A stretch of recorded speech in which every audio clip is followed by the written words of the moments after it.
Shalom. Bapak Ibu Saudara-saudari, kita ada dalam tema perenungan firman Tuhan tentang tekun berdoa. Tema ini diangkat sebab bahwa pada waktu-waktu ini biasanya menurut tradisi gereja dihayati sebagai hari-hari penantian akan turunnya Roh Kudus, seperti apa yang dijanjikan oleh Tuhan sebelum Ia naik ke sorga. Dan karena itu dalam tradisi gereja biasanya anggota jemaat ada dalam kehidupan doa, sama dengan murid-murid ketika mereka menanti akan pencurahan Roh Kudus, ada dalam sikap doa. Karena itu kita merenungkan tentang Hana, seorang perempuan yang berdoa. Saudara-saudariku, kalau kita bicara tentang doa, ada banyak pengalaman yang bisa kita ceritakan tentang doa. Ada cerita tentang seorang katekumen yang sepanjang seumur hidupnya, ketika dia ikut kelas katekisasi, di kelas itu dia baru ditunjuk untuk memimpin teman-temannya dalam doa kepada Tuhan. Nah, ini satu kali pengalaman baru, satu kali seumur hidup. Ini bukan pengalaman yang mudah ya. Si katekumen ini ajak semua teman-temannya untuk berdoa. Mari kita berdoa, semua tutup mata. Tutup mata, tunggu 1-2 menit, 5 menit, son ada suara. 6-7 sampai 10 menit, son ada suara. Rame-rame buka mata. Katekumen itu hilang lenyap, bangun lari. Karena apa? Karena pengalaman doa. Ada juga cerita tentang misalnya di salah satu jemaat. Ada jemaat yang memasukkan pokok doa syafaat banyak-banyak, minta tolong pelayan untuk mendoakan dari mimbar utama.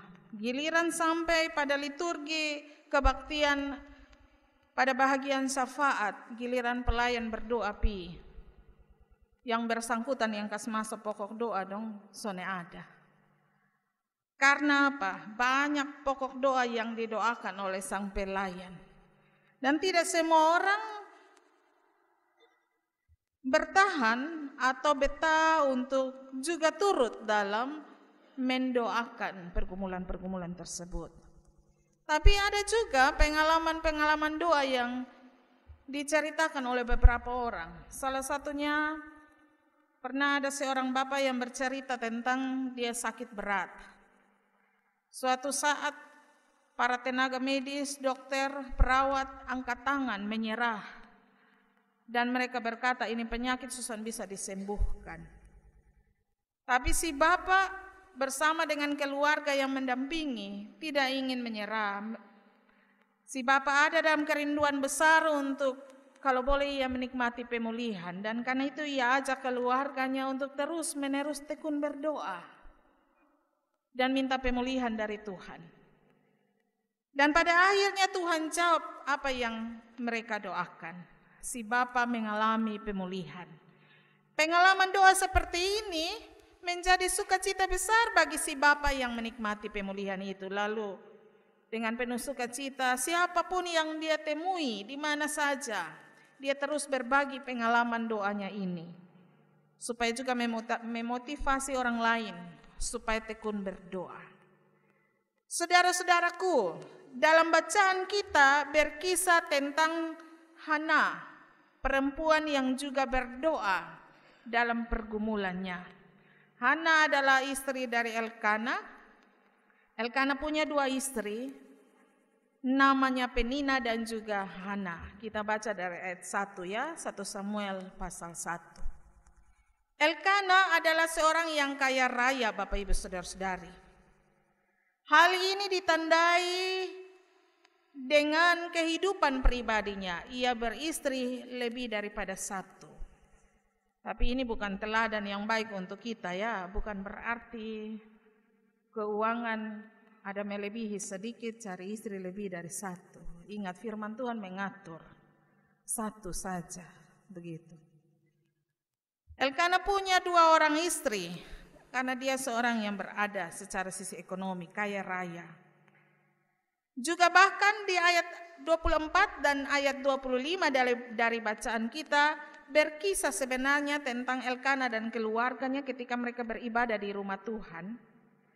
Dengan tidak segan-segan, Elkana dan keluarganya membawa banyak persembahan untuk dipersembahkan dalam ibadah mereka pada rumah Tuhan.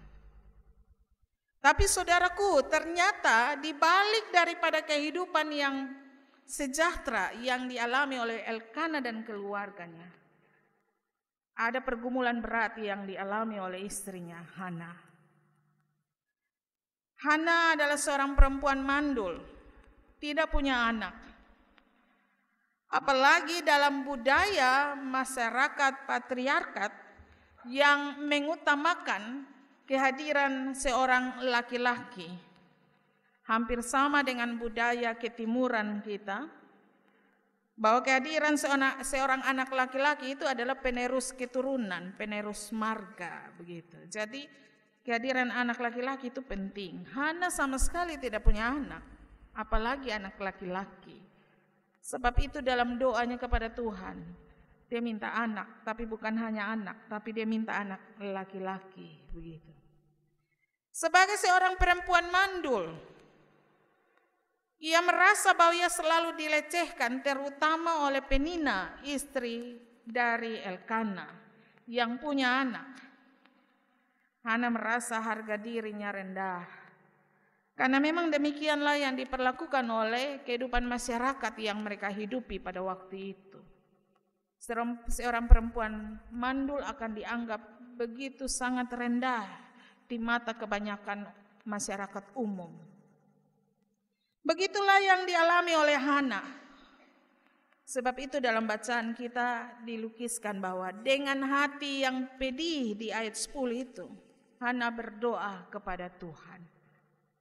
Elkana ini suaminya, bapak mama saudara-saudari, adalah seorang yang kaya raya. Tapi disebutkan dalam bacaan kita, Elkana suami Hana ini adalah seorang yang sangat mengasihi istri-istrinya, Penina, dan juga terutama mengasihi dengan sangat akan Hana.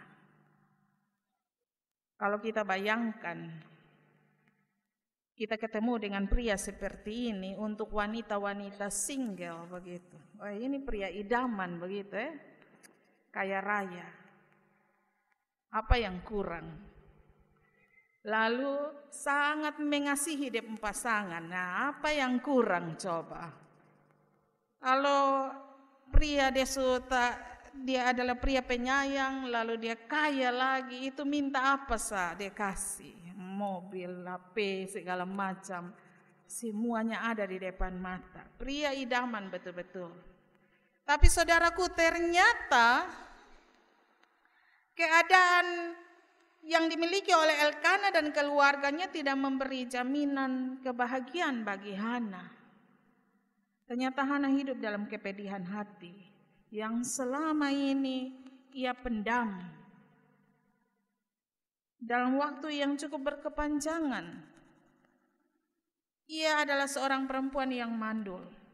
Bahkan tidak punya anak laki-laki juga, bukan hanya tidak punya anak laki-laki sebagai penerus marga. Kita bisa bayangkan kehidupan Hana. Dia pasti berpikir keras bagaimana masa tuanya nanti kalau dia tidak punya anak. Itu artinya bahwa pada kehidupan masa tuanya ia akan begitu sangat menggantungkan dirinya pada pengasuhan dari anak-anak Penina, istri dari Elkana. Baik kok besok-besok anak-anak Penina ini memperlakukan dia, merawat dia dengan baik. Kalau tidak, kehidupannya sungguh akan sangat menyedihkan sekali karena tidak punya keturunan yang akan mengurus dia di masa tuanya. Hatinya semakin pedih dan juga sakit. Ditambah lagi Penina, istri dari Elkana, seringkali mengolok-olok Hana karena keberadaannya sebagai perempuan yang mandul. Sebab itu sekali lagi kita bisa bayangkan bagaimana pedihnya hati Hana ketika dia berdoa memohon kepada Tuhan.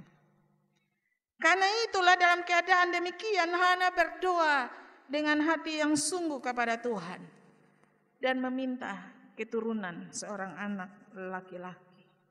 Begitu ya, sama dengan kita. Kalau kotong ada dalam keadaan yang menderita sekali, itu baru kotong berdoa sungguh-sungguh luar biasa. Coba kalau kita kurang menderita. Tadi saya cerita di awal itu.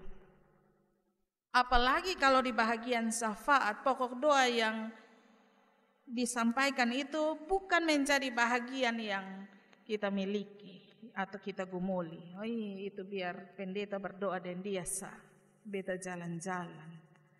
Bukankah dalam hidup kita setiap hari seperti itu juga?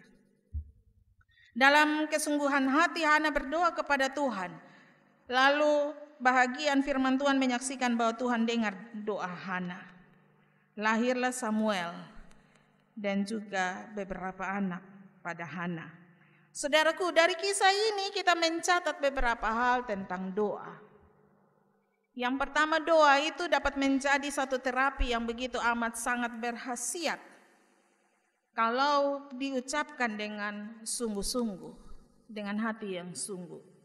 Ingat bahwa pada setiap doa Tuhan melihat kedalaman hati kita ketika kita menyatakan doa itu.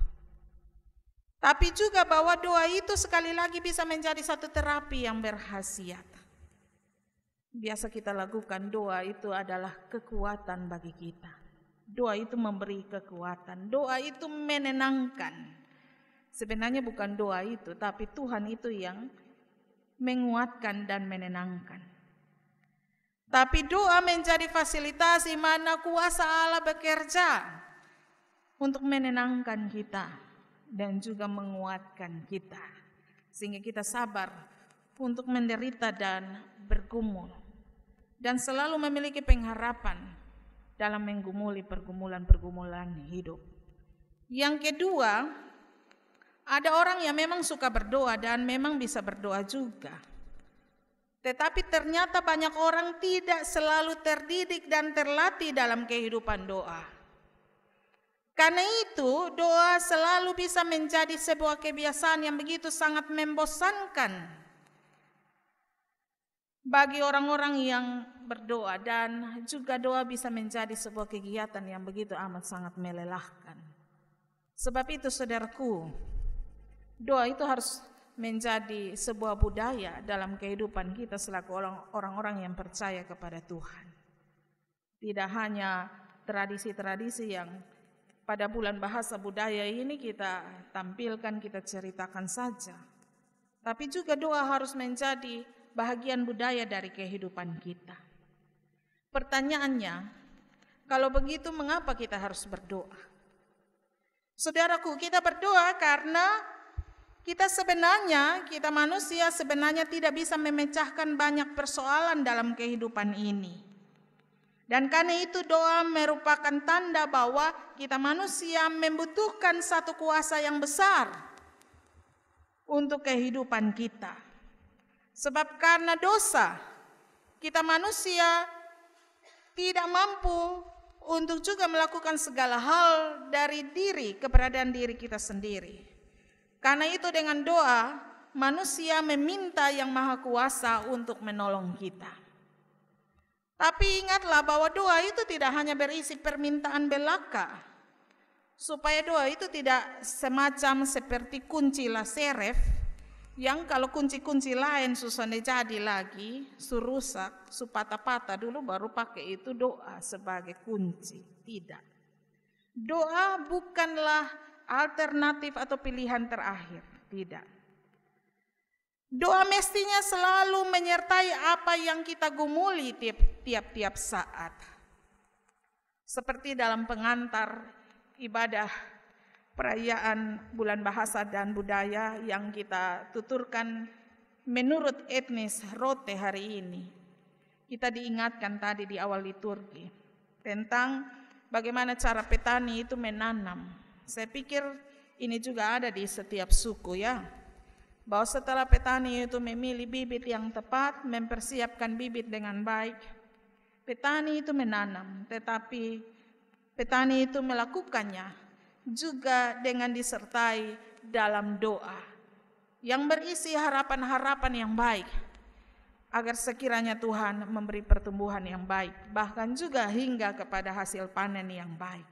Doa itu seperti itu, saudaraku. Doa itu harus menyertai dari awal sampai terus berjalan sampai kepada akhir. Doa itu harus terus menyertai. Itu sebabnya doa itu harus dijadikan sebagai budaya yang memang harus dipelihara senantiasa. Tiap-tiap saat, tidak hanya ketika nanti ada pergumulan berat dulu berdoa. Seperti Hana, dia berdoa dengan sungguh. Memang bahwa dalam hidup Hana mengalami pelecehan, dan karena itu dalam hal ia diolok-olok sebagai perempuan yang mandul, tidak bisa punya keturunan. Dalam pandangan masyarakat umum juga ia direndahkan. Dalam tradisi yang dihidupi Hana itu, kalau perempuan tidak punya anak, dianggap sebagai perempuan yang berdosa, yang ditinggalkan oleh Tuhan. Jadi kita bisa bayangkan penderitaan batin yang dialami oleh Hana tiap-tiap saat seperti itu. Hana berdoa dengan sungguh-sungguh hati kepada Tuhan. Tapi ingat, doa itu jangan menjadi pilihan terakhir. Ia harus terus menyertai perjalanan hidup kita. Tekun berdoa, saudara-saudaraku. Tidak ada suatu hal yang begitu mustahil untuk dijawab oleh Tuhan. Yang diminta oleh Tuhan daripada kita adalah kesetiaan kita, ketekunan kita untuk membawa apa yang kita gumuli dalam cerita bersama dan dalam hadirat dengan Tuhan kita selaku pencipta kita. Karena itu, saudara-saudaraku, belajar seperti Hana. Bawalah segala sesuatu cerita dan pergumulan hidup kita melalui doa kita kepada Tuhan tiap-tiap saat.